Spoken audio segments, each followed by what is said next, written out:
മകൻ മരിച്ച ഫോട്ടോ.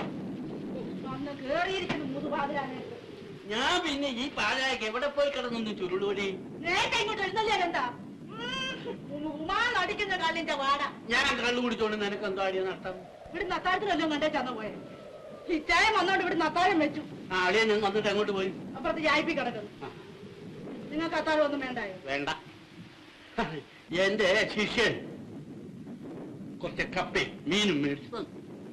അതായത് ഞാൻ പണ്ട് അവനെ ഡ്രായിങ് പഠിപ്പിച്ചിട്ടുണ്ട്. അവനിപ്പം ജവാനാണ്, അതായത് പട്ടാളം. ഞാൻ ആ ഷാപ്പിന്റെ മുമ്പിൽ കൂടെ ഉള്ള റോട്ടിൽ കൂടെ അങ്ങനെ നടന്നു പോകുമ്പോ അവൻ ഷാപ്പിനകത്തുനിന്ന് ഇറങ്ങി വരും. എന്നെ കണ്ട് ഉടനെ അവന് കൈക്കേറി ഒറ്റപ്പെടുത്തോ ഷാപ്പിലേക്ക് ഒരൊറ്റ പോകുമല്ലേ. നല്ല ഗുരുഭക്തി. ഉടങ്ങോളം കിടന്ന് ഉറങ്ങിക്കാട്ടെ. അവിടെ നിന്റെ നീ ഇവിടെ അപ്പുറത്ത് കിടന്നു. എന്റെ മുണ്ടെല്ലാം നനഞ്ഞതാ. കുളിരുന്നു കുളിരുന്നു.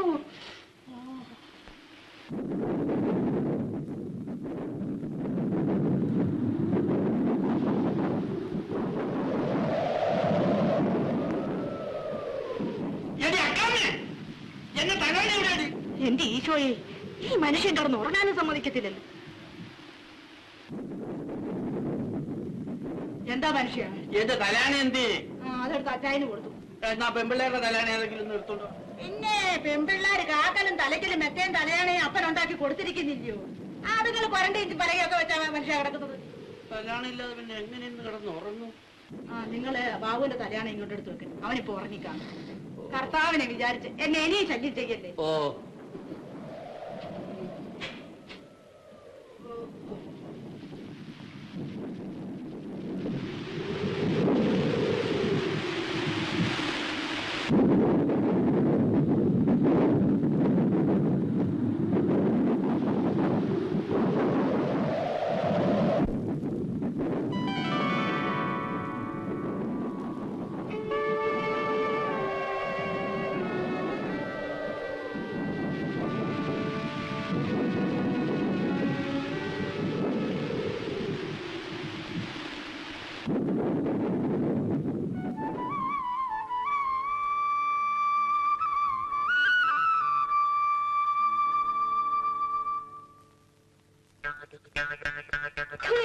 ഇത് എന്തൊരു ശല്യമായത്. നിനക്ക് കാപ്പി കൊണ്ട് വെച്ചോന്ന് നിന്നെ അറിയിക്കുകയായിരുന്നെങ്കിൽ ഒരു കുട്ടി പറഞ്ഞാ പോരായോ? അതിന് ചെവിക്കേഴി വന്നിരുന്നോണ്ട് ഞാൻ പറഞ്ഞോണ്ട്. ആ പണ്ടൊക്കെ ഇതിന്റെ ശബ്ദം കേട്ടാലേ നിനക്ക് ഉറക്കം വരുവുള്ളായിരുന്നു. ഇപ്പോഴും ഞാൻ കൊച്ചുകുട്ടിയാണെന്ന് വിചാരിച്ചോ? കൊച്ചായിരുന്നപ്പോ നിനക്ക് എന്നെ ഇഷ്ടമായിരുന്നു. എന്റെ തോളത്തൊന്നും നീ മാറിയിട്ടില്ല. എന്നാ ഇപ്പോഴും എടുത്തങ്ങ് തോളെ വെച്ചു. ഈ ജന്മാവ് സാധിക്കുമെന്ന് തോന്നില്ല. ഒരു കാര്യം ഞാൻ തീർത്തു പറഞ്ഞേക്കാം. മുറപ്പനാണ് സമ്മതം ചെയ്യണമെന്നൊക്കെ പറഞ്ഞ് എന്റെ പുറകെ ഇങ്ങനെ നടന്നേക്കരുത്. ചേട്ടനെ കെട്ടാൻ എനിക്ക് സാധ്യമല്ല. പിന്നെ നീ എന്ത് ചെയ്യാൻ പോകുന്നു? ഞാനൊരു ഹീറോയെ കെട്ടു. ഹീറോയോ? അതെ, സിനിമയിലെ കഥാനായകനെ. കല്യാണം കഴിഞ്ഞ് ഞങ്ങൾ രണ്ടുപേരും കൂടി ലവ് ഡുയറ്റും പാടി ബോട്ടിലിങ്ങനെ ചുറ്റും. അപ്പൊ ഞാനിങ്ങനെ കരയ്ക്ക് നോക്കി നിൽക്കണോ? വേണ്ട, ഞാൻ അദ്ദേഹത്തോട് പറഞ്ഞ് ചേട്ടൻ ഏതെങ്കിലും ഒരു സിനിമാ കമ്പനിയിൽ ഒരു ജോലി വാങ്ങിച്ചു. നീ ഇഷ്ടപ്പെട്ടാലും ഇല്ലെങ്കിലും മരിക്കുന്നത് വരെ ഞാൻ നിന്റെ കൂടെ കാണും. ഈ എഴുത്തേ അച്ഛൻ അറിയാതെ ഒരു സ്റ്റാമ്പ് വാങ്ങിച്ച് ഒട്ടിച്ച് ഒന്ന് പോസ്റ്റ് ചെയ്തേക്കണേ.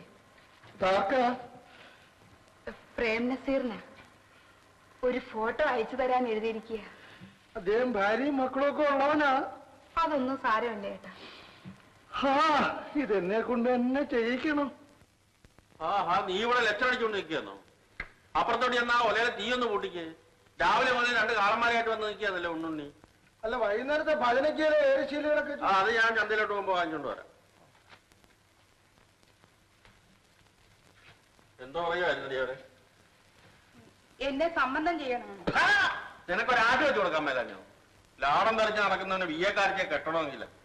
ഉണ്ടാക്കിയ കാശ് മുഴുക്കി എന്നെ പഠിപ്പിക്കാൻ ചെലവാക്കിയെന്നല്ലേ പറയുന്നത്? സംഗതിയൊക്കെ ഏറെക്കുറെ ശരിയാ. പക്ഷെ നീ അതൊന്നും അറിഞ്ഞില്ലെന്ന് ഭാവിച്ചേ. എന്റെ മോള് ഭാഗ്യവതിയാടി. നിനക്കൊരാലോചന വന്നിട്ടുണ്ട്. ആൾ MLA ആ. അയ്യോ തർക്കത്തോടൊന്നും പറയണ്ട. നമ്മുടെ കടുക് വച്ചയ്യപ്പനാ ഈ ആലോചന കൊണ്ട് വന്നത്. അടുത്ത ആഴ്ച ആളിനെ കൊണ്ട് ഇങ്ങോട്ട് വരാന്ന് പറഞ്ഞിരിക്കുക. നിന്റെ വ്യാഴം 11-ൽ നീ ഭാഗ്യവതിയാ.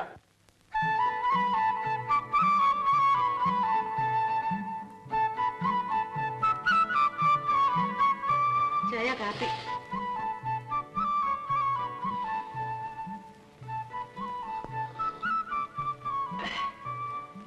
ഈ പെമ്പിള്ളേരുടെ കാര്യത്തില് നിങ്ങളൊന്നും മനസ്സ് വെക്കാത്ത എന്തടിയാക്കാമേ?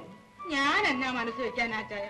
അതിങ്ങളിങ്ങനെ പെരയെ നിറഞ്ഞിരുന്ന കുടുംബത്തിന് തന്നെ മോശം. അളിയനാണെങ്കിൽ ആ കാര്യത്തിൽ ഒരു ശൂർമതി. ഓ അതിയാനാ ശൂർമത. എന്റെ തലേഗതിയാ ചായ. അല്ല, എല്ലാം ഇവന്റെ കുറ്റം കൊണ്ട് തന്നെയാ. പക്ഷേ നിങ്ങൾ ആങ്ങളും പെങ്ങളും കൂടെ പെമ്പിള്ളേരെ കെട്ടിച്ചു വിട്ടു. ഞാൻ വേണമെങ്കിൽ വേറെ വല്ല വഴിക്കും പോയേക്കാം. അളിയൻ കാര്യം അറിയാതെ ആ വർത്താനം പറയുന്നേ. എനിക്കെല്ലാം അറിയാളിയാ, എല്ലാം. ഓ എല്ലാം അറിയാവുന്ന ഒരാള്. ഈ ഒരു കാര്യം മാത്രം അറിയാൻ വയ്യ. അളിയാ വകുതിരോട് പറയരുത്. അളിയന്റെ രൂപ ഉണ്ടോ? ഉണ്ടെങ്കിൽ ഒരു 3000 രൂപ നാളെ തന്നെ ഞാൻ ലൂസിയുടെ കെട്ടുറപ്പിക്കും. ഞാൻ പെറ്റലിക്കളെ കേട്ടോ. ചുമ്മാ നിന്ന് വർത്താനം പറഞ്ഞാ പോരാ. എന്നെ കൊണ്ടാണ് വിഷമമെങ്കിൽ ഞാൻ എവിടെയെങ്കിലും പോയി തൊലഞ്ഞുകൊള്ളാം. നിന്റെ കാപ്പി എനിക്കൊരു കുന്തോ വന്നേച്ചു പോയാ. നിങ്ങൾ ഇങ്ങോട്ട് വന്നിട്ട് പോയി. ഞാൻ പോകുന്നു. നിങ്ങളുടെയൊക്കെ വിധിയാണ്. ബാബു എവിടെ?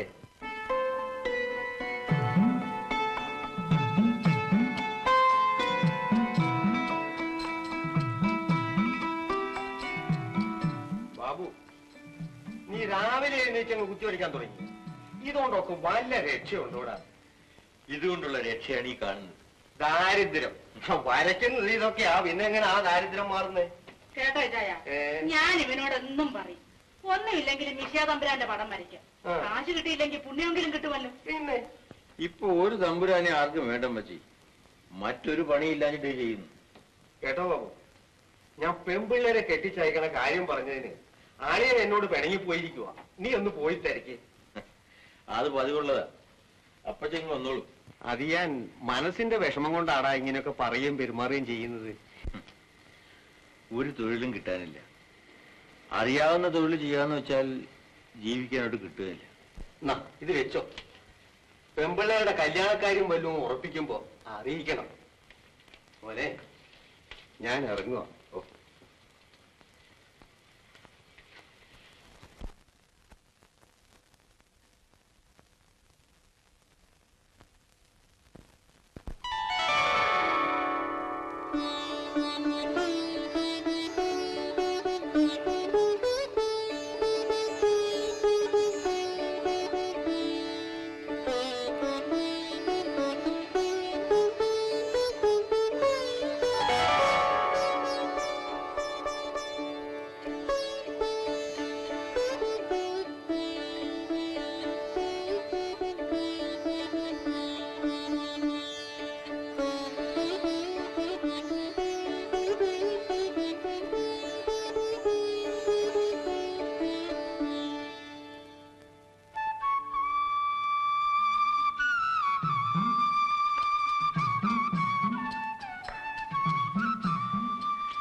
എന്നതാ വരയ്ക്കുന്നേ?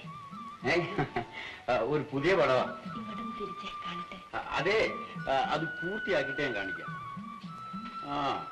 കാശ് ചെലവാക്കാതെ പടം കണ്ടിട്ട് പോകുന്നതേ ഒരു സ്ഥിരം പരിപാടിയാക്കിയിരിക്കുക അല്ലയോ? ഓ, എന്നെ കാണിക്കാൻ ഇഷ്ടമില്ലെങ്കിൽ ജനൽ അങ്ങ് അടച്ചേക്കണം. ജനലടച്ച പിന്നെ പടം വരയ്ക്കണ്ടേ? റോഡിൽ നോക്കിയാണോ പടം വരയ്ക്കുന്നത്? ചിലപ്പോ റോഡിൽ നോക്കിയും പടം വരയ്ക്കേണ്ടി വരും. എന്നാലേ എന്റെ ഒരു പടം വരയ്ക്കുക. വരയ്ക്കാമല്ലോ. ഇപ്പൊ വരച്ച പിന്നെ കോളേജിൽ പോണ്ടേ? ബസ് വരാനായിട്ടില്ല. ശരി, വരയ്ക്കാം.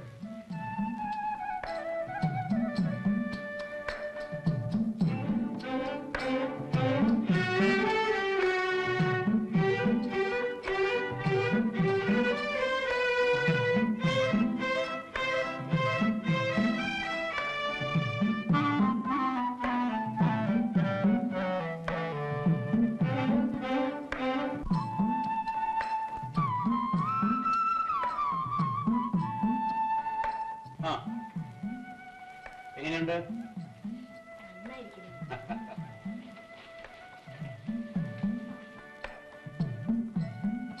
ബസ് വരാറായി. കടത്തുവെള്ളം അക്കരെ കിടക്കുന്നതേ ഉള്ളൂ. ചോച്ചാമേ, എന്റെ പടം വരച്ചത് കണ്ടോ? ആരാ വരച്ചത്? ബാബു. ഇതാണോ ഇത്ര കേമം പടം? ഒരു മിനിറ്റ് കൊണ്ട് ബാബുവിന്റെ മുഖത്ത് നോക്കി വരച്ചതാ. അതിന്റെ ഗുണം അറിയാനുമുണ്ട്. ഇത് നീയാണെന്നും ഞാനാണെന്നും ഗൗരിക്കുട്ടിയാണെന്നും തോന്നുന്നു. അത്ര കളിയാക്കൊന്നും വേണ്ട. പടം മോശമാണെങ്കിൽ ഞാൻ സഹിച്ചോളാം. ബാബു വരയ്ക്കുന്നതെല്ലാം അന്നക്കുട്ടിക്ക് മധുരമായിട്ട് തോന്നുന്നു. സമയം അതാണ് അല്ലേ ഗൗരിക്കുട്ടി? തോന്നും. എന്നും കോളേജിലേക്ക് പോകുമ്പോഴും തിരിച്ചു വരുമ്പോഴും ബാബുവിന്റെ ജനലിന്റെ അടുത്ത് ഒരു ഇന്റർവ്യൂ ഉണ്ട്. എന്റെ പടം തരും. ഇതാ നടക്കുന്നു എന്റെ പടം.